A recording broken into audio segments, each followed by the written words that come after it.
दुपट्टा एक बहुत ही दिल को छूने वाली कहानी, बहुत ही अच्छी और प्यारी सी कहानी है। आप इसको ज़रूर एक बार सुनिएगा। एक राजा था, उसके 7 पुत्र और एक पुत्री थी। जब राजा के लड़कों ने युवावस्था में पाँव रखा तो उन सभी के विवाह कर दिए गए। सातों भाई राजमहल में अलग अलग कमरों में रहने लगे। राजा की पुत्री अपने पिता के पास ही रहती थी। एक बार तीज का त्योहार आया। राज्य में सब कहीं चारों ओर खुशी का ही आलम छाया हुआ था। लड़कियां खुशियां मनाने लगी। वह सुंदर वस्त्रों में सजी धजी मानो अपने में फूली ही ना समा रही थी। वह अपने रंग बिरंगे दुपट्टे लहराती हुई इधर से उधर घूमती नजर आ रही थी। उन लड़कियों को देखकर राजा की पुत्री ने भी पहली बार एक दुपट्टा लेने की इच्छा प्रकट की।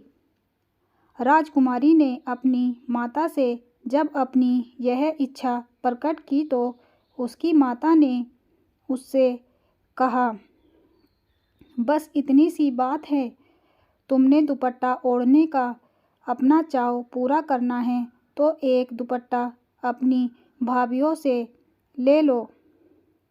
यह सुनकर वह अपनी भाभियों के पास गई, परंतु वह जिस भाभी के भी पास जाती वही उसे दुपट्टा देने से मना कर देती। अंत में उसकी सबसे छोटी भाभी ने उसे दुपट्टा दे दिया। उसे देते हुए भाभी ने कहा, यदि मेरा दुपट्टा खराब हो गया या उस पर कोई निशान लग गया तो मैं दुपट्टा तुम्हारे रक्त से रंगूंगी।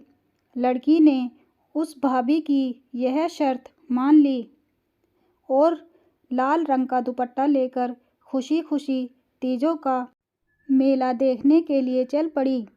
मेला देखते हुए पता नहीं कैसे और कहां से उस दुपट्टे पर एक भद्दा सा निशान लग गया। लड़की ने उस निशान को उतारने का बहुत प्रयत्न किया। जैसे जैसे उसने उस निशान को उतारना चाहा वैसे वैसे वह निशान और अधिक गहरा होता चला गया।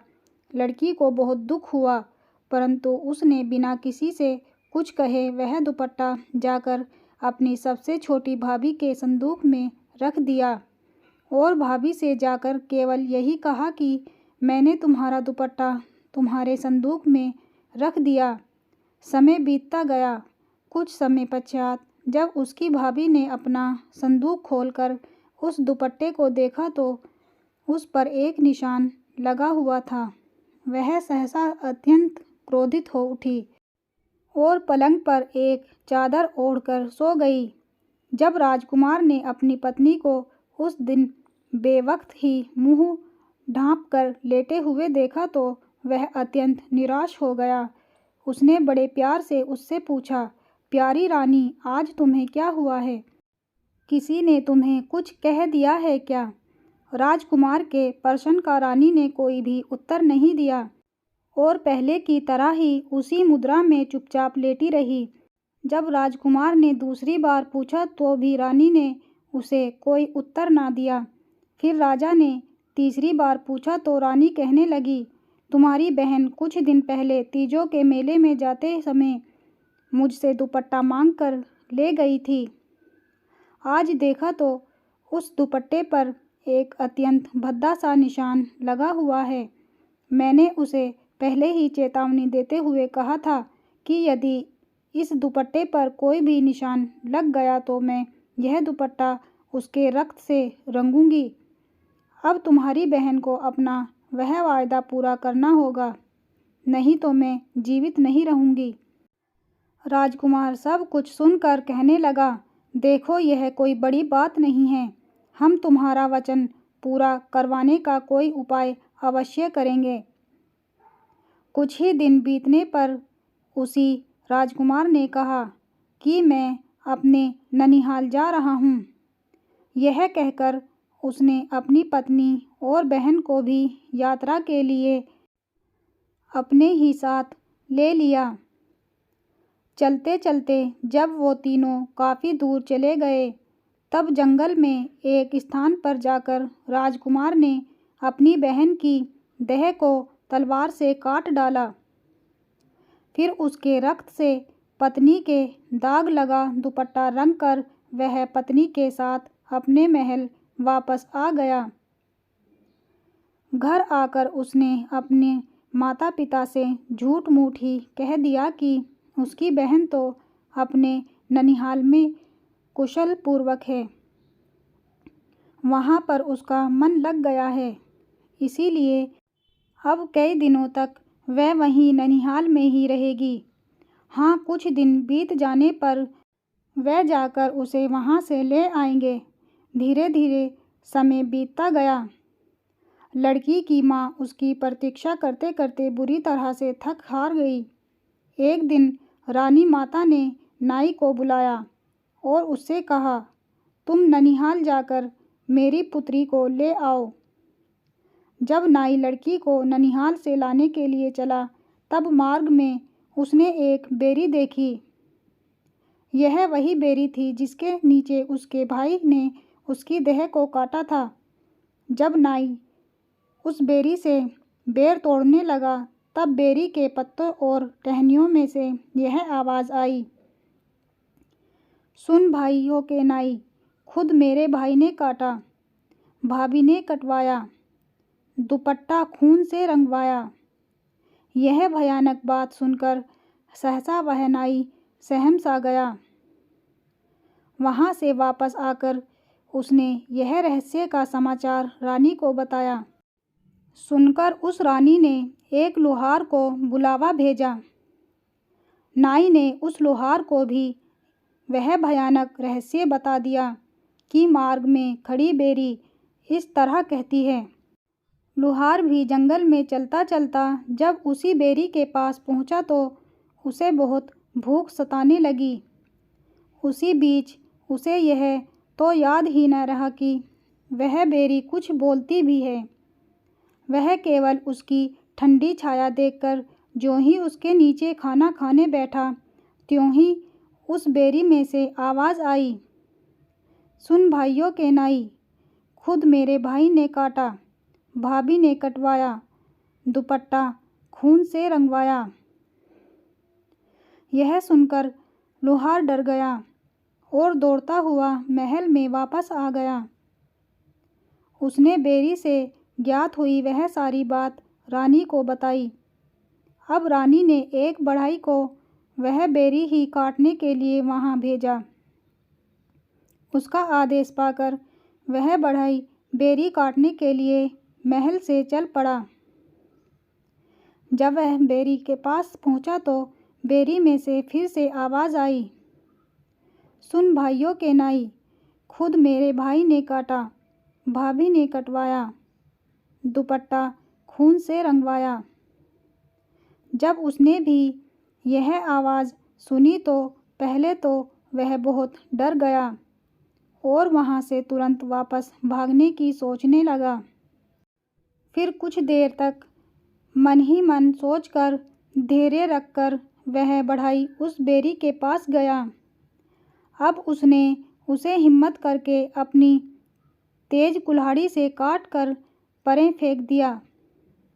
ठीक उसी समय वहाँ से एक साधु महात्मा गुजर रहे थे। उन्होंने उस बढ़ई से कहा, यदि तुम इसमें से थोड़ी सी लकड़ी मुझे दे दो तो मैं अपने लिए इसकी एक वीणा बना लूँगा। बढ़ई ने कहा, महाराज, आपको जितनी लकड़ी की भी आवश्यकता हो इस कटी हुई बेरी में से खुशी खुशी ले सकते हैं। साधु ने उसके कहे अनुसार उस बेरी में से केवल थोड़ी सी ही लकड़ी ली और उस लकड़ी से वहीं पर एक सुंदर सी वीणा बना ली। इसके बाद वह बढ़ई महल में वापस आ गया और रानी को उसने यह बताया कि उसने वह बेरी पूरी तरह से काट दी है। हाँ, उस बेरी की थोड़ी सी लकड़ी लेकर एक साधु महात्मा ने अपने लिए एक वीणा अवश्य बना ली है। धीरे धीरे समय बीतता गया। कुछ दिनों के पश्चात वही साधु वीणा बजाता हुआ उसी शहर में आ गया। वह वीणा अपने आप बजना आरंभ कर देती थी।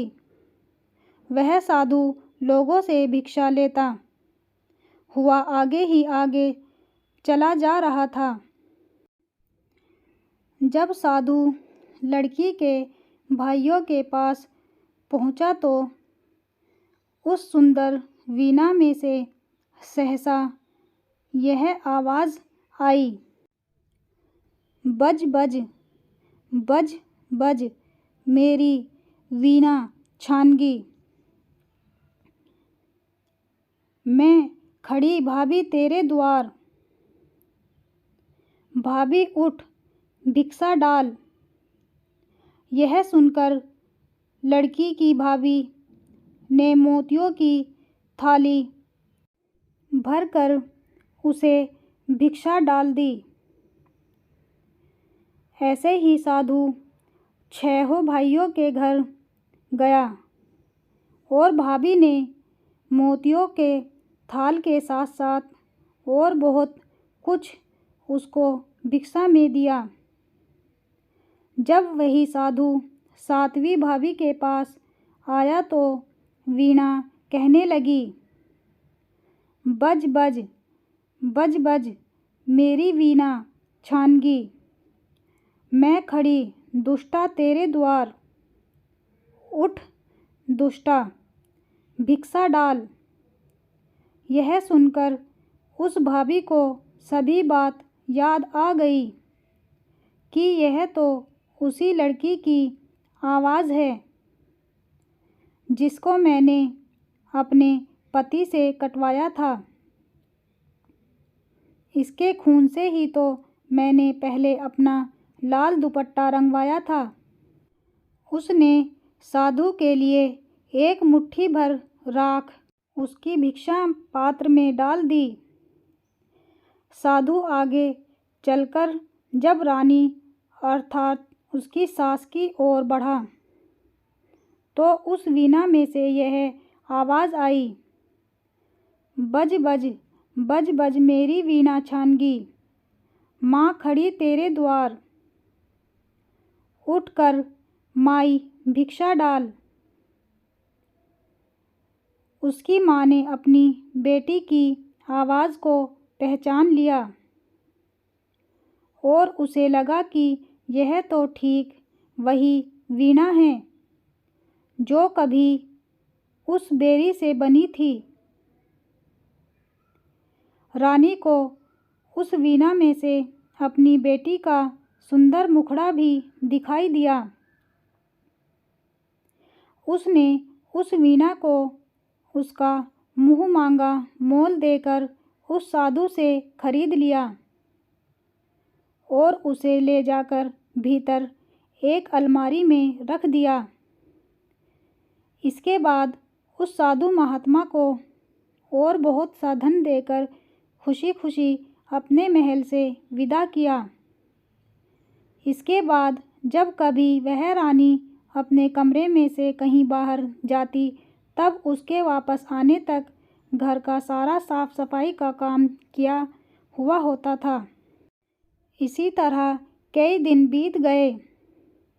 रानी बहुत हैरान थी कि उसके जाने के बाद आकर कौन व्यक्ति उसके कमरे में आदि का सारा काम काज पूरा कर जाया करता है।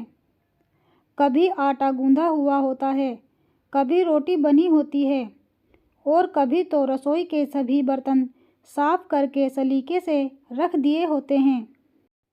एक दिन रानी बाहर जाते ही लौट आई और कोने में छिप कर देखती रही। उसने देखा कि एक लड़की उसी वीणा वाली अलमारी में से बाहर निकलकर घर का सारा काम काज निपटाने में लगी है। तभी रानी ने भीतर प्रवेश किया और उससे मधुर स्वर में यूं पुकार कर कहा, मेरी अच्छी पुत्री। इतना मधुर और स्नेह भरा स्वर सुनकर वह लड़की एकदम से अपनी माँ के गले लगकर रोने लगी, तो माँ ने बड़ी कठिनाई से उसे चुप कराया।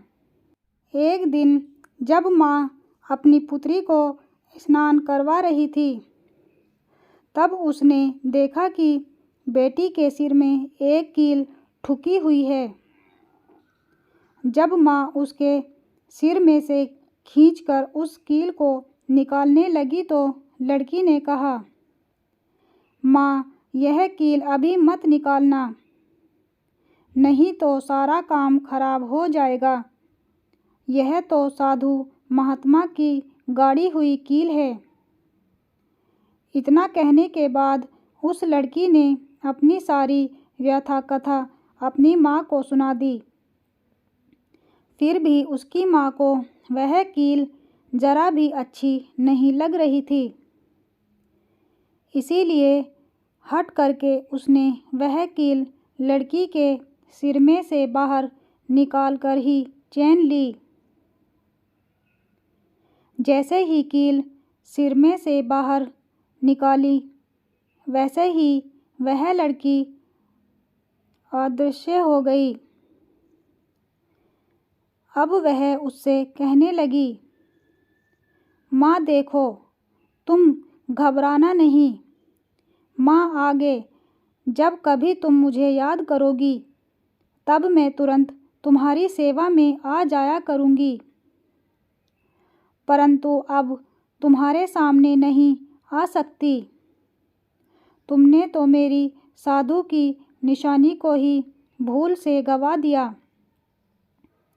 उसके बाद लड़की की आवाज़ तो बहुत बार सुनाई दी, परंतु अपनी उस वीणा के साथ उसकी बेटी उसे फिर कभी भी दिखाई ना दी। फिर रानी की आज्ञा पाकर उसकी भाभी और उसके भाई को, जिन्होंने उसे काट कर उसके खून से लाल दुपट्टा रंगा था, कुत्तों से बुरी तरह से चीड़-फाड़ करवा दिया। इसके बाद आगे से सारा परिवार प्रसन्नता और सुख शांति से अपना आगे का जीवन व्यतीत करने लगा। छहों भाई अपनी उस बहन के ही नाम से सत्य और न्याय का राज्य करने लगे। प्रजा उन सब की लंबी आयु होने की ईश्वर से नित्य प्रति प्रार्थनाएं किया करती थी। उस प्रजा और उसके राजा को पूरे संसार के लोग आदर्श मानते थे। आशा करती हूँ आज की आपको ये कहानी ज़रूर पसंद आई होगी। अगर पसंद आई हो तो हमें कमेंट करके ज़रूर बताएं। दोस्तों, थोड़ी सी आवाज़ में घबराहट है क्योंकि तबीयत ख़राब हो रही है, इसलिए थोड़ा सा आप इसको एडजस्ट कर सकते हैं प्लीज़। और अगर आपको ये कहानी पसंद आई हो तो हमारे चैनल को लाइक, शेयर एंड सब्सक्राइब भी ज़रूर कर दें और बेल आइकन को भी दबा दें ताकि आने वाली वीडियोज़ आप तक पहुँचती रहे। तब तक के लिए बाय बाय।